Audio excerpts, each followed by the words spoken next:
Part 3, baby, of Big Mama's introduction. If you have watched part 1 and part 2, gracias, thank you. Big Mama is looking to attract those who are dispossessed. And I went over that list in part 1. Go watch it. Now, we left off in part 2 talking about how if you were pigged, you are frustrated and you are resentful. And could it have been Deuteronomy chapter 18, verse 14, or any scripture in the Bible that makes you remember your enslavement as a people? Now, you want to follow Big Mama as I decode, because Big Mama got so much work, I can even tell you your days of old. And I'm going to give you a little something right now. Those of you who were born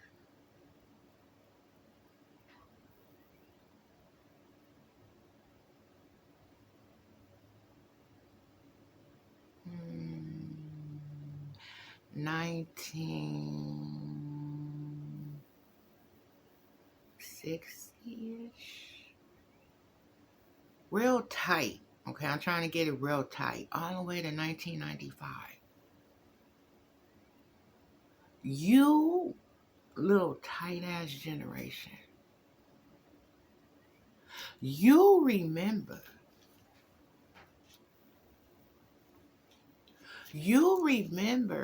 being invaded. You remember being invaded. You remember being invaded. You remember being invaded. And you oppose religion, politics. You don't get down with it. I didn't say just because you were born there, because there's many of us that have been born in that time that said, okay. I'm talking about the ones who've been fighting. Now, many of us, we out here, we remember, but we don't want no problem. So we go and we do what our oppressor, our opposer says. But many of us rebelled, and they call us revolutionists. And you might be going through some shit right now, and you don't got nobody who understands you. Big Mama right here. Big Mama right here, Big Mama right here, Big Mama right here. Don't nobody understand what you're talking about, and you thinking in your head, you know what, I probably should go back to religion. Don't do it. You've been fighting, and you've been fighting. And if you go back to religion, he gonna whip your ass because you've been rebellious. And you know that shit. You know that shit. And what I mean by being rebellious, you have been learning that he is the oppressor. That's what being rebellious is. Not, you doing some sin. No, you really been learning that you've been oppressed. You've been learning about your history. You've been learning that religion is the mess. And now you see him. So if you go give your soul back to him, he gonna really do something like put you in a shield. And you know it.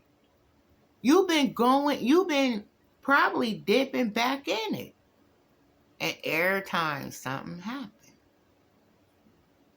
your family trying to pray for you, you like, look, don't pray for me, man.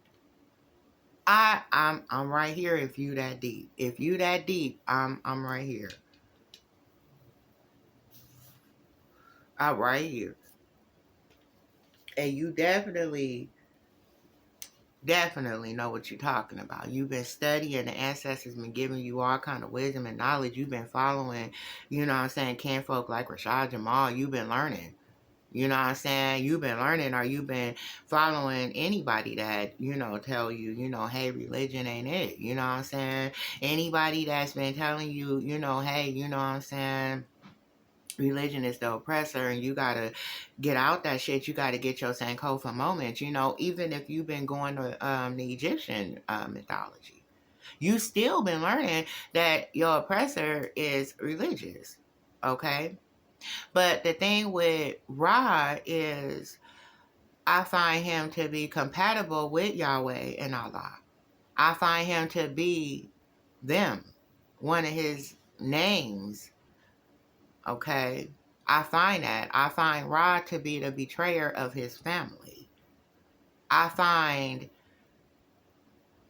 that these black beings that are called Anunnaki beings, understand, they are calling themselves scientists, and they're all male, and they're black, and one of them is Yakub, and Yakub made the white race. Now, listen.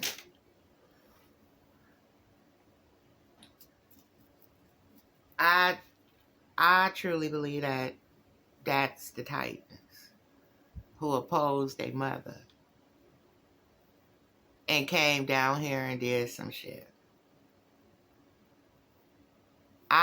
The gods. They call them the gods. What do that have to do with your ancestor? And they're all religious. And one of the gods decides, Enki or Enlil or one of them, who wants to call themselves the father or the leader of the gods. He called himself Satan in the demonic hierarchy. In every situation, he calling himself the Most High or something. And that is the one I am questioning and battling. I'm not worried about your thoughts. I'm not worried about your opinions. I am conquering his hell. I understand his hell. Oh no, you ain't been there. Oh no, baby. Understand hell. When he say eternal hell, he's saying every time you reincarnate. I'm going to say that again. Every time you reincarnate, you're going to go through distress. This shit just started. Hell ain't always been around. If hell always been around, how many people you think would be in that shit? And hell have been around since he created that shit. Okay? He created putting you in mental torment. And how? What you eat, what you drink, what you wear, what you believe, what you do. Your people were beat because they were not willing to accept names and religion. It wasn't just they getting beat because they didn't accept no name. It was about religion too. They had to go to school. They had to change. And I hear this loud, and I'm going to tell you something. I don't give a fuck. Big Mama dealing with the motherfucking problem. Big Mama dealing with him like a motherfucker. And I'm done with it. And if you tired and you done with it, go ahead and make sure that you heart this. Make sure that you follow. Make sure that you get ready to learn. Because again, I'm breaking down the little crowd that remember. And it's not a little crowd. I'm not saying a little crowd like that. I'm talking about the ones who remember being invaded and they fought back. Like you remember that shit.